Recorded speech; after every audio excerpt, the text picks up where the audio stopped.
aquí estamos otra vez. ¿Por qué sigo a Jesús? Perdón que yo insista en este tema, pero es que a veces yo no quiero que seamos borreguitos. Por eso a veces no nos interesa investigar más en nuestra religión. A veces no nos interesa investigar, buscar, cuestionarnos. Está bien dudar, está bien preguntar. A veces nos da hasta pena de que, uy, no, si yo digo eso van a decir que yo, no quiero a Dios o qué mala católica soy. No, nunca una pregunta será tonta. Eso apréndetelo.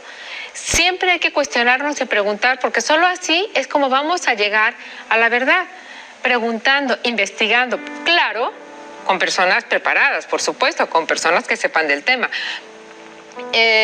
Yo insisto mucho, ya hemos hablado la semana pasada un poco, de cómo es que seguimos a Jesús en nuestro Papa, que ha sido un tema ya muy controvertido, muy criticado, porque sí, que si papas buenos, papas malos, ya lo expliqué la semana pasada. El que está sentado en la silla de Pedro es al que debemos obediencia, y el que obedece no se equivoca. ¿Se acuerdan ustedes que ya lo decíamos la semana pasada? Bueno, y Jesús fue muy claro cuando eligió a Pedro, como recordarán, que le dijo: tú eres Kefas, Pedro, la piedra angular, para que tú guíes mi iglesia. O sea, no lo van a encontrar, como decía yo antes, ¿dónde dice la Biblia que es la iglesia católica la buena? No, lo dejó en Pedro por mandato de Cristo.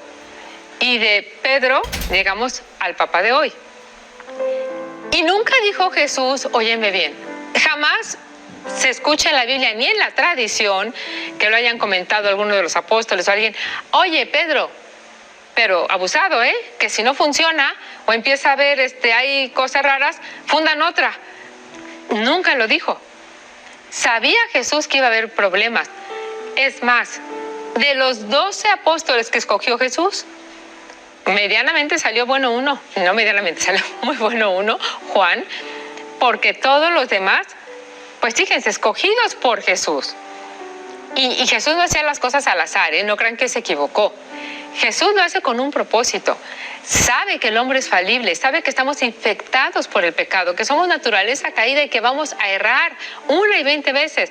Uno lo negó 3 veces, el otro lo vendió, otros se escondieron, les dio miedo. El único que lo acompañó hasta el final fue Juan.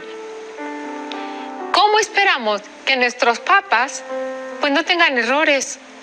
Claro, ha habido unos que ni siquiera, yo les decía que ahora en el cónclave los cardenales tienen una gracia especial dada por el Espíritu Santo, iluminados por el Espíritu Santo para que elijan al Papa correcto, pero pues no toca su voluntad.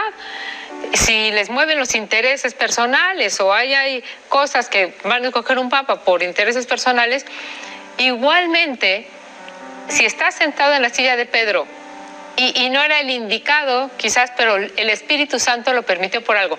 Nunca se nos olvide que estamos asistidos por el Espíritu Santo. Nunca nos va a dejar solos. Promesa de Cristo. No los dejo solos, los dejo con el Espíritu Santo y mi iglesia prevalecerá por siempre. Los poderes del infierno no podrán contra ella, así de claro. Entonces, si por algo lo permite el Espíritu Santo, no me refiero a este Papa, me refiero a todos los papas que han pasado, unos buenos, unos santos, otros no tan buenos, otros no importa. Lo que se pueden equivocar en materia de política o de salud o en su opinión personal, son humanos. Pero cuando habla ex cátedra o esa infalibilidad papal que tiene en materia de fe y moral, lo asiste el Espíritu Santo. Y como ya les explicaba yo, nunca han quitado nuestro credo, ni una verdad. Ahí están todas las verdades de fe. Ningún papa la ha quitado, ningún papa ha dicho, ahora ya no vamos a creer en esto, ahora vamos a creer en esto otro. No, porque tenemos esta asistencia divina. Nosotros lo decimos claramente en el credo: Iglesia Santa, Católica y Apostólica, Santa. ¿Por qué? Porque la asiste el Espíritu Santo. Ahí ya vamos sobre seguro, ya no estemos investigando. Esta infalibilidad del dogma de cuando hables cátedra, que es un dogma que debemos creer, se convirtió en dogma en el Concilio Vaticano I.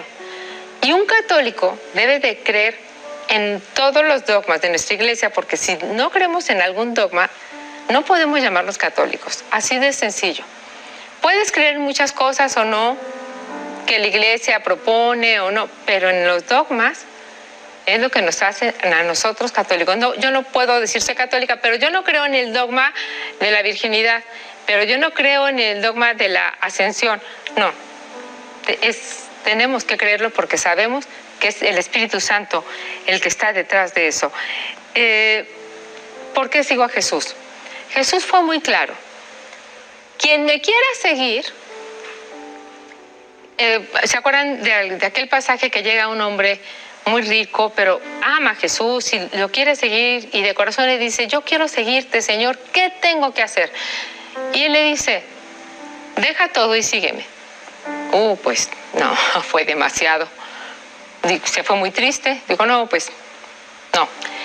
¿Qué nos pide Jesús ahí cuando nos dice, deja tu familia, deja tus empresas, tus cosas? No es ahorita que tú literal dejes a tus hijos abandonados, a tu esposo y digas, yo sigo a Jesús y me la paso en la iglesia rezando. No. Jesús quiere que sea el primero en tu vida, que dejemos los apegos, que sepamos que todo pertenece a Dios y que si lo gozamos, lo que tengamos ahorita es por gracia de Dios, pero que el primero en nuestra vida debe de ser Dios. Y de verdad tenemos que cuestionarnos, ¿de verdad sigo a Jesús? ¿De verdad es lo primero en mi vida? Que no nos quede duda. Y dicho por Él, yo soy el camino, la verdad y la vida. Nadie va al Padre si no es por mí. Entonces tenemos que seguir a Jesús si queremos llegar al Padre. Les leo, bueno, primero que nada, a título personal, antes de leer y terminar la importancia de la obediencia. Esto lo digo a título como Laura Martín del Campo, no lo van a encontrar. Bueno, en las escrituras sí dice, maldito el hombre que pone su fe en el hombre, eso sí viene en las escrituras. Pero yo digo que por eso muchas veces los papas, a lo mejor unos no nos caen tan bien, a lo mejor unos fallan en algunas cosas, mientras no sea, recalco otra vez, mientras no les cátedra, puede fallar en muchas cosas, nos puede caer mal o bien, porque nuestra fe no está puesta en el Papa. Nuestra fe está puesta en nuestra iglesia santa, asistida por el Espíritu Santo. Ahí sí, yo sigo a mi iglesia formada por la Biblia, tradición y magisterio. Sigo al magisterio. También lo que me dice el magisterio, lo que me dice mi iglesia, debo obediencia.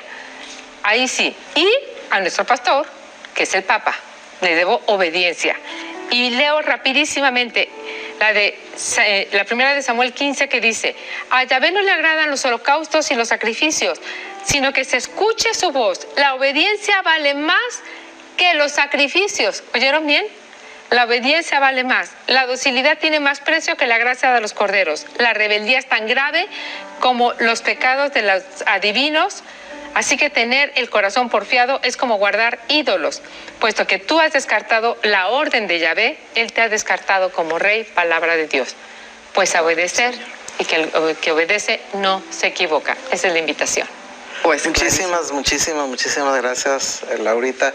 Efectivamente, no se nos debe de olvidar que la iglesia somos todos. Sí. Y que la iglesia no solamente son los que estamos ahorita viviendo en este mundo. La iglesia tiene 2000 años. La iglesia viene desde los apóstoles. Lo que el Señor Jesús le enseñó a los apóstoles se ha transmitido fielmente hasta nosotros. Es la tradición. Es lo que se ha venido durante todos los siglos.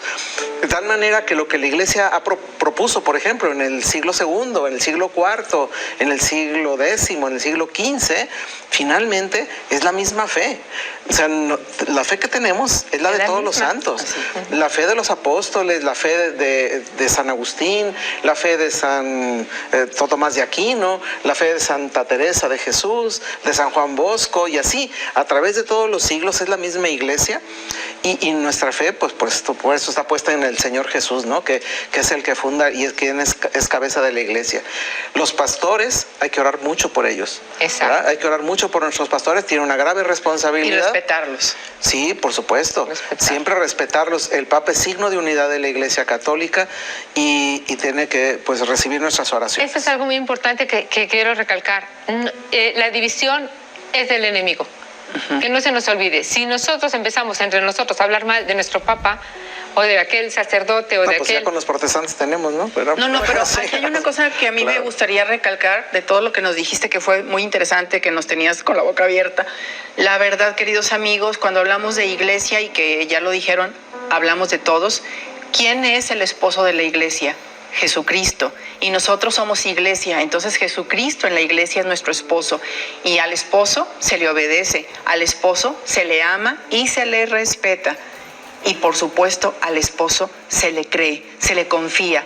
Es como cuando nosotros a nuestro esposo le dejamos esta parte de la seguridad del hogar, ¿no? Entonces dejémosle a Cristo que haga su papel de Dios, de Cristo, Salvador de su iglesia, y nosotros seamos, aquí sí, fieles, obedientes y amorosos hijos de Dios, y respetemos la figura papal. Como tú bien lo dijiste, puede caerte bien o no, pero hemos tenido la gracia, al menos yo, de conocer 5 papas desde Paulo VI, no hagan cuentas, tengo 60 años, y bueno, hemos visto diferentes personalidades, pero todos buscando el bien común. Exacto. muy bien. Bueno, vamos a un corte, Leti, ¿qué te parece? Vamos a un corte rapidísimo y regresamos.